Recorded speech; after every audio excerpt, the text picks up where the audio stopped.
There was no brilliant hypothesis that this would pivot the business. This was like, bank accounts getting closer to zero.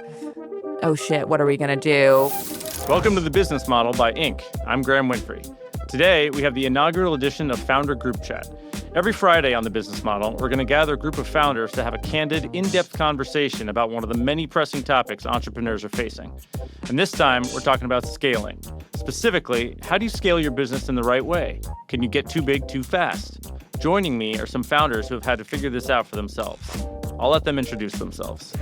I'm Ariela Safira. We recently sold our company, but I was the founder and CEO of Zeera, a mental health care company building a new approach to care. Hi, I'm Fany Gerson. I am the chef-founder of La Newyorkina, Fan Donuts, and Mijo. La Newyorkina is a company dedicated to sharing the sweetness of Mexico. We make all natural paletas, which are popsicles, ice cream, and sweets. Fan Donuts is a donut shop in Bed-Stuy, Brooklyn, and Mijo is at Pier 57. It's a James Beard curated food hall, and we have a Mexican street food kiosk. My name is LaFleur, and I'm the founder and CEO of LaFleur. We are a fashion brand for purposeful women, focusing on designing clothing made out of machine washable and wrinkle-resistant fabrics. Three founders from three very different industries: food, fashion, and mental health care. What lessons can we learn about scaling that apply across business? That's coming up after a quick message from our sponsors. This podcast is brought to you by IHG Business Edge, where small and mid-sized businesses unlock exclusive savings at more than 6,600 IHG hotels and resorts worldwide. Visit businessedge.ihg.com to learn more. This week, how to scale in the right way with Fany Gerson, LaFleur, and Ariela Safira.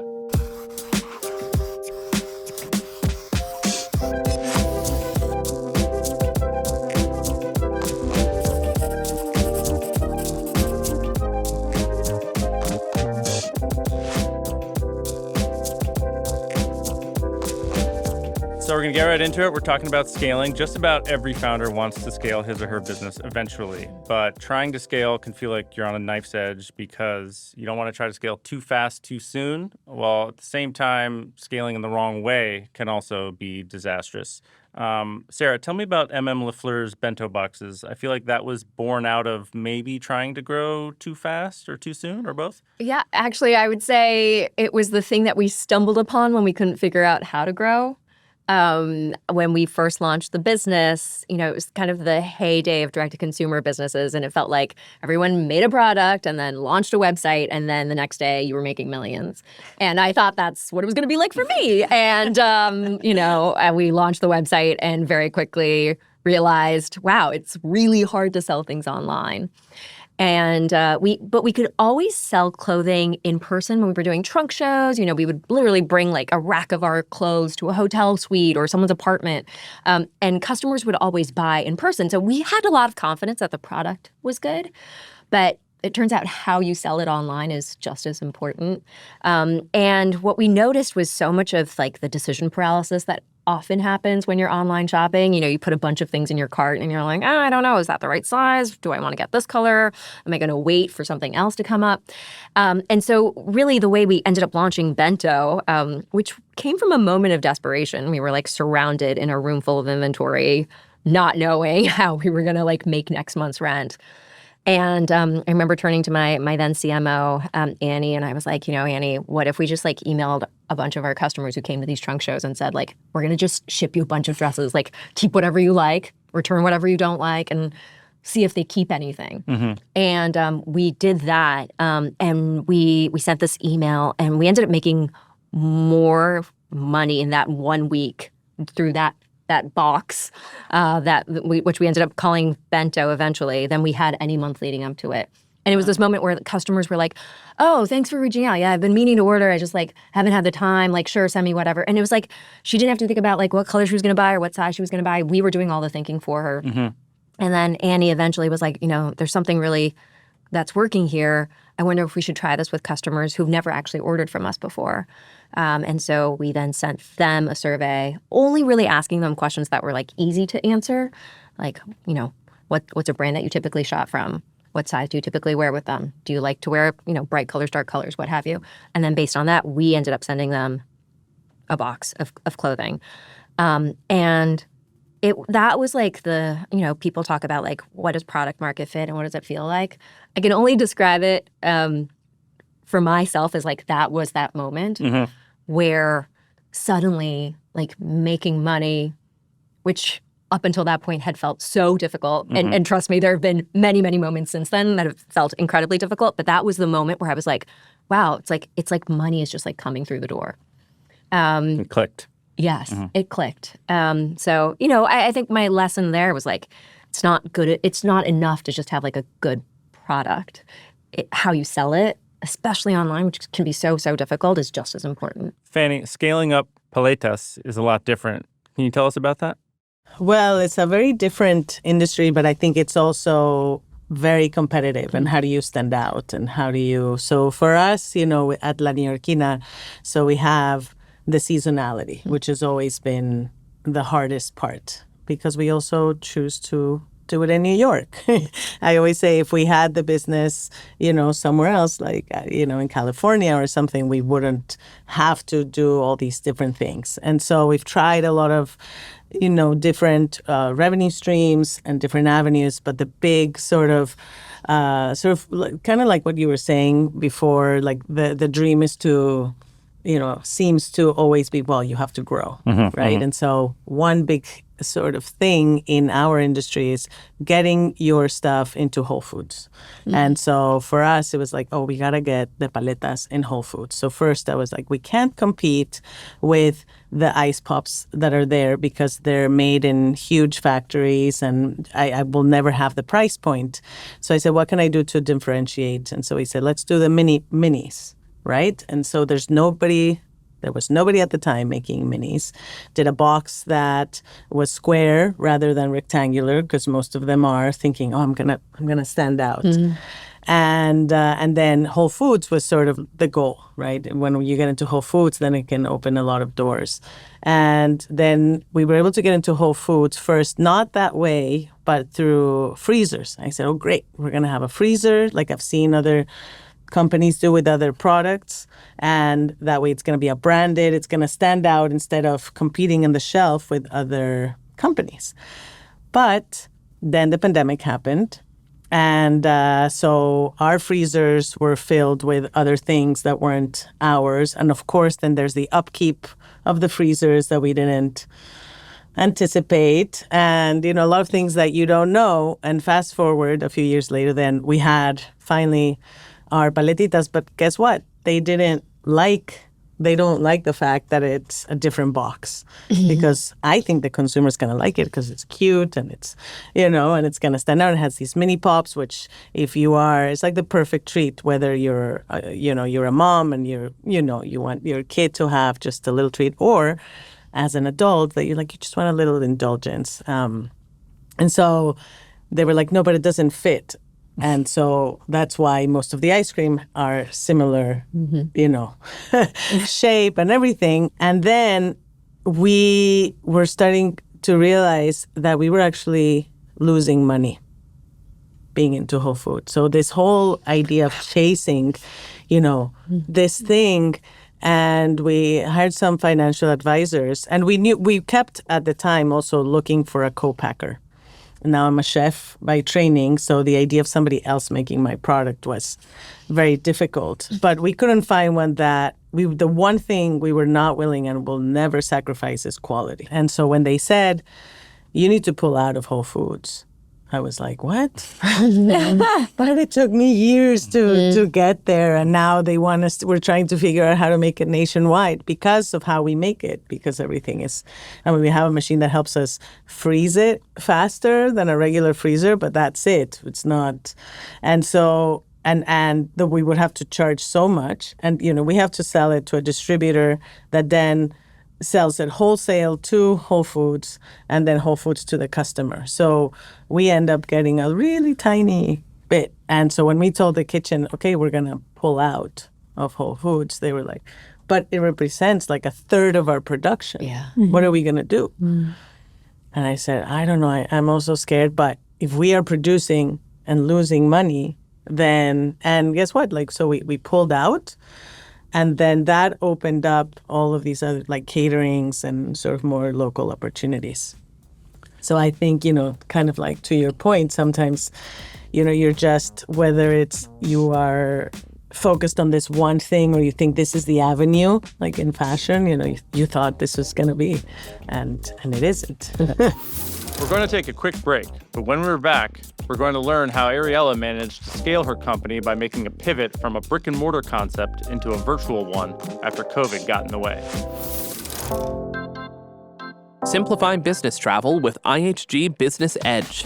Enjoy guaranteed discounts, flexible booking, and automatic IHG One Rewards Silver Elite status after your first stay. With access to 20 IHG hotels and resort brands worldwide, discover how effortless and rewarding business travel can be.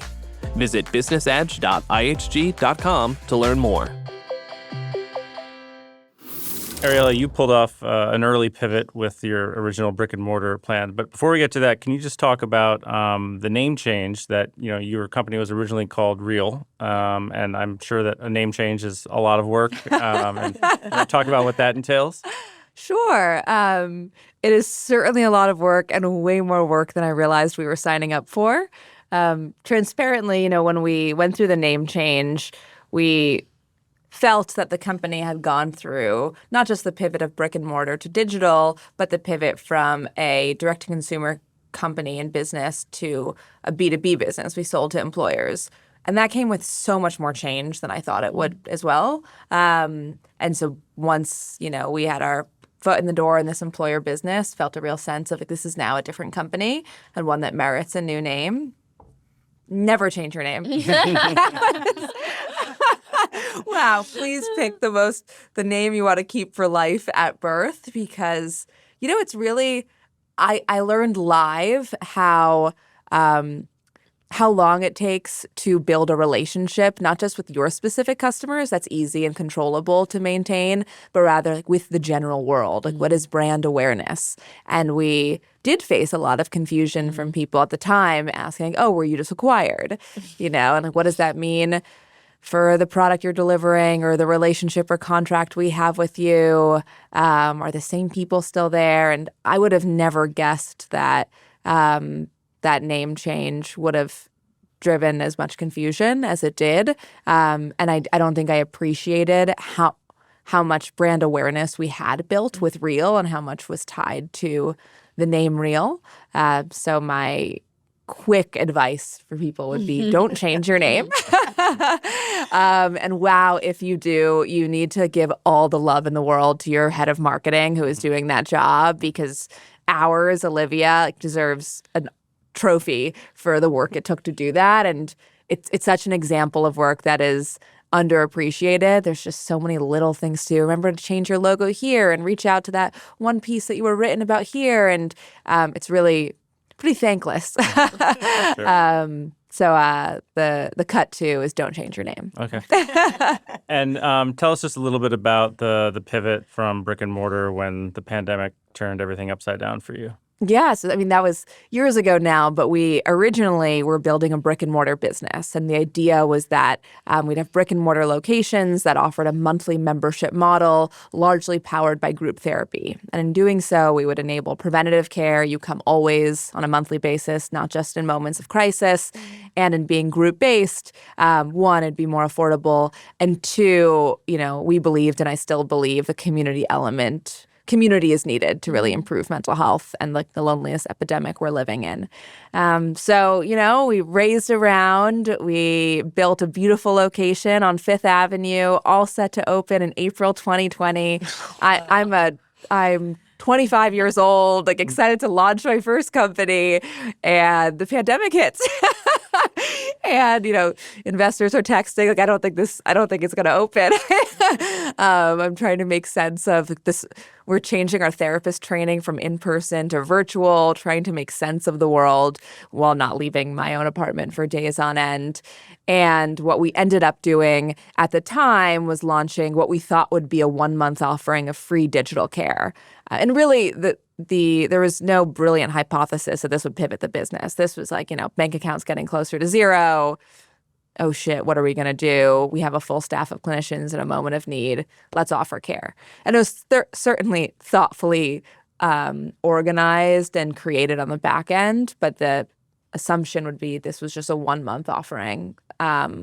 And we delivered that, and we ended up learning things we would have never learned in person, namely that a majority of people preferred group therapy over one-on-one, which was a hope but a surprise, because at that point, I think even now, most people don't really know what group therapy is, or they associate it with AA and only AA.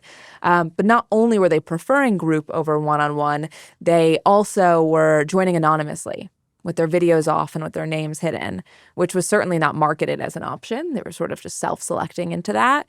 And when we would survey folks to understand, why are you joining anonymously? This is a little weird of an experience for our therapists, for other clients or members. And they'd share, like, I want to hear how these issues show up for other people. And I want to hear how a therapist advises I work on this. I just don't want anyone to know I'm here. I don't want to admit that I'm facing, recurring nightmares, suicidal thoughts, an affair. And it really unlocked a new insight that was, or a question that was, can we give people the benefits of group therapy without them having to show their face and admit their issue? And not only can we do that, but can we do that? Would that be clinically effective? Would that treat depression? Would that treat anxiety? And it ended up pivoting our business entirely. And we set off what really felt like a multi-year research effort to understand, like, what are different forms of this anonymous group therapy? And how do we build an engaging experience so people want to come, but also one that drives clinical outcomes? And then came Real to Zeera, Consumer to B2B, and a lot of mistakes along the way. How big were the therapy groups that you were facilitating? Yeah, so I'll answer that, but for the sake of maybe knowing what I'll also say is we got way too scientific about it. Okay. We really, and I'm someone, like, I'm obsessed with mental health and I'm obsessed with people, and all I want to work on is that. I do not spend nearly as much time in, like, distribution and a lot of the side of the business that, like, a McKinsey brain would love. It's, like, not my thing.